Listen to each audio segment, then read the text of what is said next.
Maravilha, estamos aqui no livro tão especial, Brit HaShabbat, do senhor Jacques Kafif, também conhecido, e assim traz na Torá Kedushá, como nós devemos ser chamados, do senhor Yitzhak Ben Yaakov Kafif, né, que ele tem uma vida longa por trazer o estudo da Torá para Kehilá.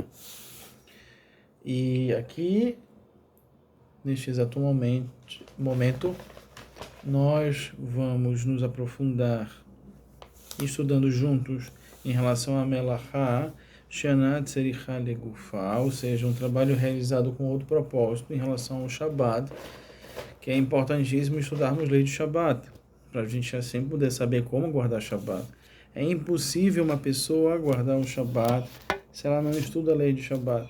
É impossível. Como é impossível a pessoa comer kasher se ela não estuda as alahot e as leis de kasherut.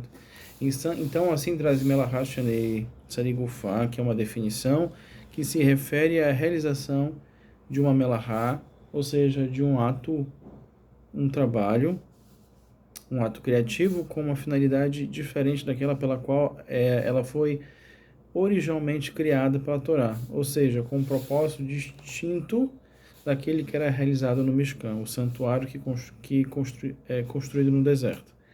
Então a gente tem Avi Shloshim Vetesha Melachot, ou seja, a gente tem 39 proibições maiores e tem as variações chamadas Toladot.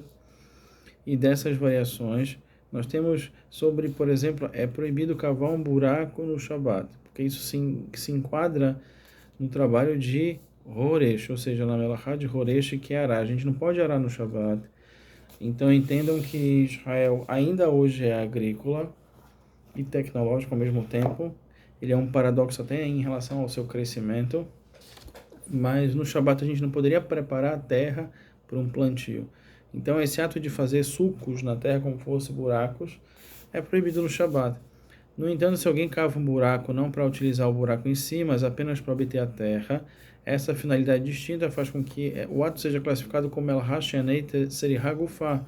Então ele passa de uma proibição uma proibição deoraita, ou seja, da Torá, com uma proibição rabínica dos sábios, também é proibido, né? E assim o traz o Rambam e o Hod Shabbat. Ele sustenta que uma melachá she'ena tzericha legufá é uma proibição pela Torá, que aí o Rambam ele tende inclusive a ser mais duro. E nós temos que entender, por mais que seja uma proibição rabínica, a gente tem que cumprir o que os nossos sábios trazem.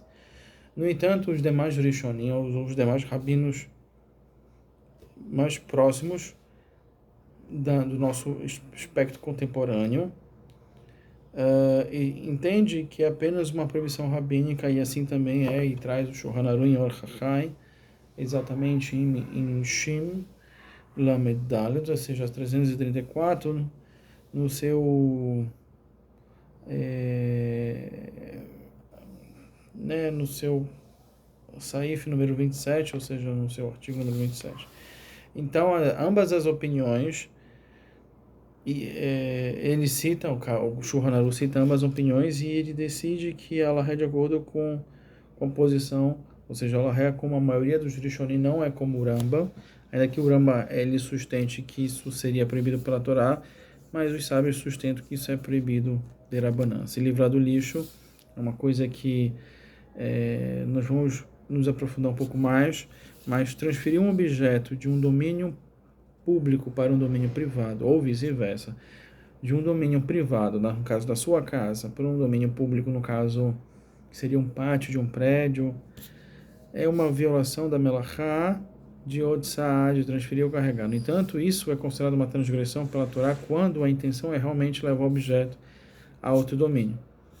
Se a intenção é apenas remover algo de um local sem se importar com o destino para onde ela vai ser levada, afinal isso se enquadra em uma melachá she'ena tzericha legufá, ou seja, é um ato realizado com outro propósito.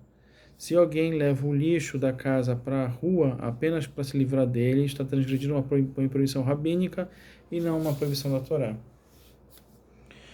Assim traz em Shemirat Shabbat que ele fala, tá, movou lehita Shabbat. Os ashkenazim são muito rígidos com isso. Entretanto, a gente tem no próprio Shulchan Aruch, o Mishnah Berurat também discute sobre isso, se o lixo ele tiver com um odor muito forte. Nesse caso, você pode, no caso do meu prédio, por exemplo, a gente tem uma pessoa que ele passa os andares para poder recolher o lixo, assim, né? Para evitar, por exemplo, que fique lixo em casa, é uma questão de medidas de proteção contra, por exemplo, infestação de rato, barata, etc., tanto na casa, porque se for infestar na casa, pode infestar nos outros apartamentos.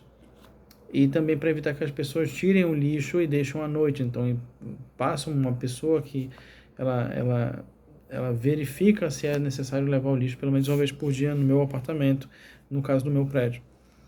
Então, se você fala com a pessoa com antecedência e é um lixo que te faz mal, você abre a porta para ele entrar, tirar, você não tem uma ação direta nisso, ele vai fazer com você, não tem problema nenhum. Se ele também fizer isso domingo, os demais outros dias sem ser o Shabat.